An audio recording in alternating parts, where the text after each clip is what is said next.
তো হ্যালো বন্ধুরা, আজকের এই ভিডিওতে আমরা আলোচনা করব 2011 সালে ভারতে যে সেন্সাস হয়েছিল সেই সম্পর্কে। এই 2011 সালের সেন্সাস অনুযায়ী সমস্ত ধরনের প্রশ্ন আজকের এই ভিডিওতে রয়েছে। যদি উত্তরগুলি তোমরা জেনে থাকো তাহলে অবশ্যই কমেন্ট বক্সে কমেন্ট করে জানাবে এবং ভিডিও শেষে অবশ্যই তোমরা বলবে যে কতগুলি প্রশ্নের উত্তর দিতে পারলে তোমরা। তো চলো শুরু করি। তো দেখো, আজকের প্রথম প্রশ্ন, 2011 সালের আদমশুমারি অনুযায়ী ভারতের মোট জনসংখ্যা কত ছিল?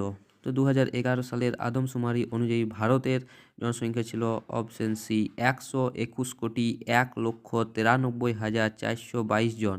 এটা 2011 সালের রিপোর্ট এবং বর্তমানে প্রায় 150 কোটির কাছাকাছি চলে গেছে এবং তখন ছিল বিশ্বের দ্বিতীয় বৃহত্তম জনসংখ্যা বিশিষ্ট দেশ। এখন বর্তমানে চীনকে ছাপিয়ে ভারত প্রথমে চলে গেছে। পরবর্তী প্রশ্ন দেখো, মোট জনসংখ্যার মধ্যে পুরুষ কত শতাংশ ছিল? তো ভারতে মোট জনসংখ্যার মধ্যে পুরুষ ছিল 51.48%। পুরুষের সংখ্যা ছিল 51.48%। পরবর্তী প্রশ্ন, মোট জনসংখ্যার মধ্যে মহিলা কত শতাংশ ছিল? তো মোট জনসংখ্যার মধ্যে পুরুষ যদি 51.48 হয় তাহলে মহিলা অবশ্যই 48.52% হলো মহিলা। পরবর্তী প্রশ্ন দেখো, 2011 সালের জনসংখ্যা বৃদ্ধির হার কত ছিল? 2011 সালে 2001 থেকে 2011 সালে জনসংখ্যা বৃদ্ধির হার ছিল 17.64%। 17.64%। পরবর্তী দেখো, বার্ষিক জনসংখ্যা বৃদ্ধির হার কত ছিল? বার্ষিক জনসংখ্যা বৃদ্ধির হার ছিল 1.46%। 1.46% ছিল বার্ষিক জনসংখ্যা বৃদ্ধির হার। পরবর্তী প্রশ্ন দেখো, ভারতের জনঘনত্ব কত ছিল? জনঘনত্ব বলতে বোঝায় যতটা আয়তন বাই মোট জনসংখ্যা। তো ভারতের আয়তন প্রায় 32 লক্ষ বর্গ কিলোমিটার এবং জনসংখ্যা প্রায় 121 কোটি ছিল। তো ভারতের এখানে জনঘনত্ব হবে 382 জন পার বর্গ কিলোমিটার। 382 জন পার বর্গ কিলোমিটার। পরবর্তী দেখো, ভারতের লিঙ্গ অনুপাত কত ছিল? ভারতের লিঙ্গ অনুপাত কত ছিল? তো ভারতের লিঙ্গ অনুপাত ছিল 940/1000, অর্থাৎ 1000 পুরুষের মধ্যে 940 জন মহিলা। পরবর্তী, মোট সাক্ষরতার হার কত ছিল? সবই 2011 সালের সেন্সাস অনুযায়ী। তো মোট সাক্ষরতার হার ছিল ভারতে 74.04% মোট সাক্ষরতার হার। পরবর্তী প্রশ্ন দেখো, পুরুষ সাক্ষরতার হার কত ছিল? তো পুরুষ সাক্ষরতার হার ছিল 82.14%। 82.14% হলো পুরুষ সাক্ষরতার হার। পরবর্তী প্রশ্ন দেখো, মহিলা সাক্ষরতার হার কত ছিল? তো মহিলা সাক্ষরতার হার হলো 64.46% হলো মহিলা সাক্ষরতার হার। পরবর্তী প্রশ্ন, জনসংখ্যায় সবচেয়ে বৃহত্তম রাজ্য কোনটি? অর্থাৎ 2011 সালের জনগণনায় সবচেয়ে বৃহত্তম রাজ্য হলো উত্তরপ্রদেশ। জনসংখ্যার দিক থেকে সবচেয়ে বৃহত্তম রাজ্য উত্তরপ্রদেশ। পরবর্তী, জনসংখ্যায় সবচেয়ে ক্ষুদ্রতম রাজ্য কোনটি? জনসংখ্যায় সবচেয়ে ক্ষুদ্রতম রাজ্য হলো অপশন সি সিকিম। জনসংখ্যার দিক থেকে সবচেয়ে ক্ষুদ্রতম রাজ্য।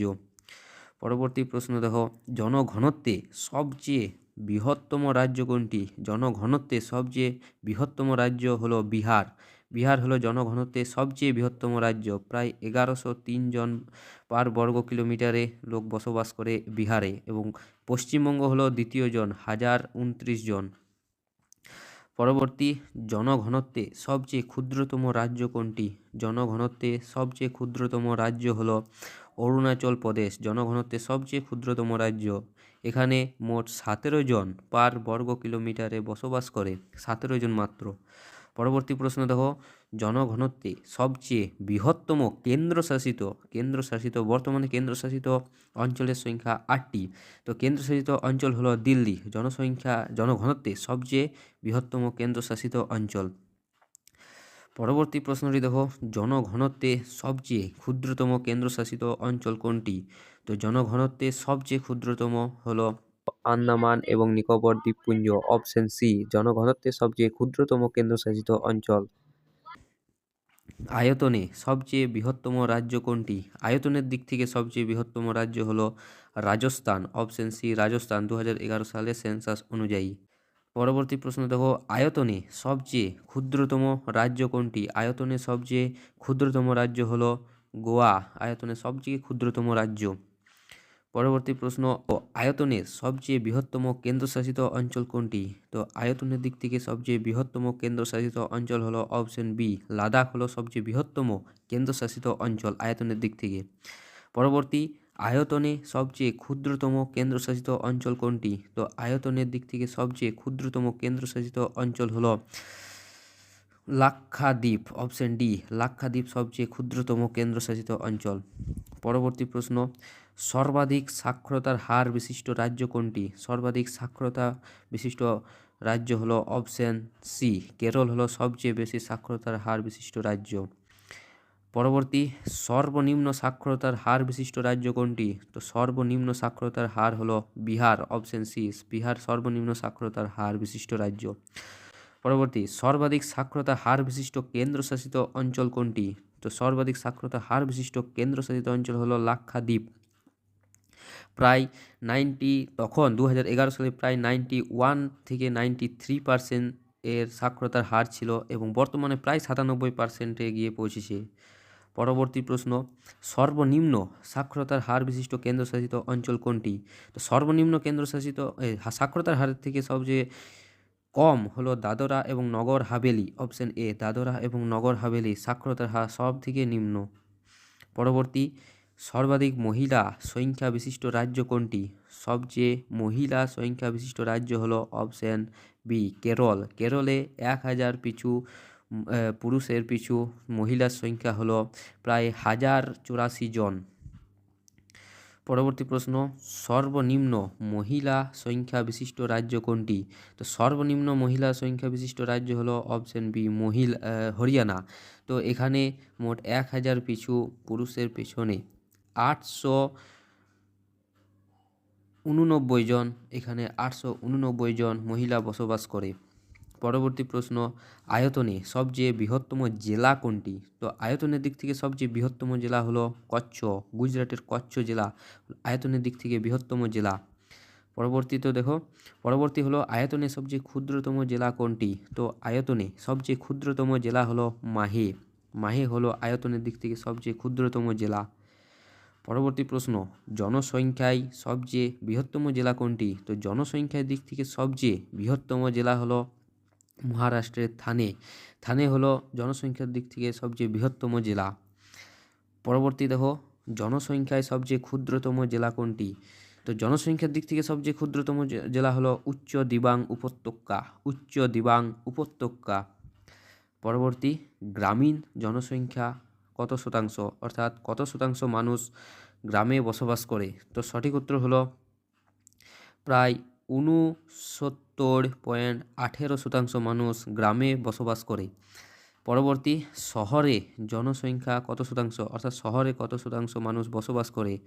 তো শহরে মোট বসবাস করে 31.36% মানুষ শহরে বসবাস করে। পরবর্তী প্রশ্ন দেখো, মুসলিম জনসংখ্যা কত শতাংশ? ভারতের মোট জনসংখ্যার মধ্যে মুসলিম জনসংখ্যা কত শতাংশ? তো ভারতে মুসলিম জনসংখ্যার পরিমাণ 18.8% হলো ভারতের মুসলিম জনসংখ্যার পরিমাণ। পরবর্তী প্রশ্ন, মোট জেলার সংখ্যা কত, অর্থাৎ ভারতে মোট জেলার সংখ্যা কত? তো ভারতে মোট জেলার সংখ্যা হলো 640টি মোট জেলা রয়েছে ভারতে। পরবর্তী, ভারতে মহানগরের সংখ্যা কত? ভারতের মহানগরের সংখ্যা হলো 35টি ভারতে মহানগর রয়েছে, যেখানে 10 লক্ষ বা তার বেশি জনসংখ্যা লক্ষ্য করা যায়। 10 লক্ষ বা তার বেশি তাকে মহানগর বলা হয়। পরবর্তী প্রশ্ন, মোট লোকসভা কেন্দ্র কয়টি? তো ভারতে মোট লোকসভার কেন্দ্র হলো 543টি ভারতে মোট লোকসভার কেন্দ্র অবস্থিত। পরবর্তী প্রশ্ন দেখো, মোট বিধানসভার কেন্দ্র কয়টি? মোট বিধানসভার কেন্দ্র কয়টি? তো ভারতে মোট বিধানসভার কেন্দ্র হলো 3626টি বা 3626টি মোট বিধানসভার কেন্দ্র। পরবর্তী, জনগণনার স্লোগান কী ছিল, অর্থাৎ 2011 সালের জনগণনার স্লোগান কী ছিল? তো জনগণনার স্লোগান ছিল our census our future, our census our future, option C. পরবর্তী, ভারতের সবচেয়ে বেশি জনসংখ্যা কোন ধর্মের? তো ভারতের সবচেয়ে বেশি জনসংখ্যা তো আছে অপশন সি হিন্দু ধর্মের। সবচেয়ে বেশি জনসংখ্যা প্রায় 79% হিন্দু লক্ষ্য করা যায় ভারতের জনসংখ্যার মধ্যে হিন্দু। পরবর্তী প্রশ্ন, ভারতের মোট জনসংখ্যার মধ্যে কত শতাংশ হিন্দু ধর্মাবলম্বী? তো ভারতের মোট জনসংখ্যার মধ্যে 79.8% মানুষ হিন্দু ধর্মাবলম্বী। পরবর্তী প্রশ্ন, ভারতের সবচেয়ে কম জনসংখ্যা বিশিষ্ট ধর্ম কোনটি? তো ভারতের সবচেয়ে কম জনসংখ্যা বিশিষ্ট ধর্ম হলো অপশন ডি পার্সি ধর্ম হলো সবচেয়ে কম জনসংখ্যা বিশিষ্ট ভারতের ধর্ম পার্সি ধর্ম। পরবর্তী প্রশ্ন হলো পশ্চিমবঙ্গের মোট সাক্ষরতার হার কত ছিল? তো 2011 সালের সেন্সাস অনুযায়ী পশ্চিমবঙ্গের মোট সাক্ষরতার হার ছিল 76.26%। Option C 76.26%। পরবর্তী প্রশ্ন পশ্চিমবঙ্গের সবচেয়ে জনবহুল জেলা কোনটি? তো পশ্চিমবঙ্গের সবচেয়ে জনবহুল জেলা হলো উত্তর চব্বিশ পরগনা জেলা। সবচেয়ে জনবহুল জেলা হলো পশ্চিমবঙ্গের উত্তর চব্বিশ পরগনা জেলা। পরবর্তী প্রশ্ন ভারতের সবচেয়ে পশ্চিমবঙ্গের সবচেয়ে কম জনসংখ্যা বিশিষ্ট জেলা কোনটি? তো পশ্চিমবঙ্গের সবচেয়ে কম জনসংখ্যা বিশিষ্ট জেলা হলো অপশন বি কালিম্পং। 2011 সালের জনগণনা অনুযায়ী পশ্চিমবঙ্গের সবচেয়ে কম জনসংখ্যা বিশিষ্ট জেলা হলো এই কালিম্পং জেলা। তো বন্ধুরা, এই ছিল আমাদের 2011 সালের সেন্সাস অনুযায়ী 40টির বেশি অর্থাৎ 44টি গুরুত্বপূর্ণ এমসিকিউ প্রশ্ন এবং তাদের উত্তর। তো ভিডিওটা যদি ভালো লেগে থাকে তাহলে অবশ্যই একটা লাইক করবে এবং চ্যানেলটাকে সাবস্ক্রাইব করবে এবং অবশ্যই বলবে যে তুমি কতগুলি প্রশ্নের উত্তর দিতে পারলে। তো দেখা হচ্ছে পরের ভিডিওতে। ধন্যবাদ।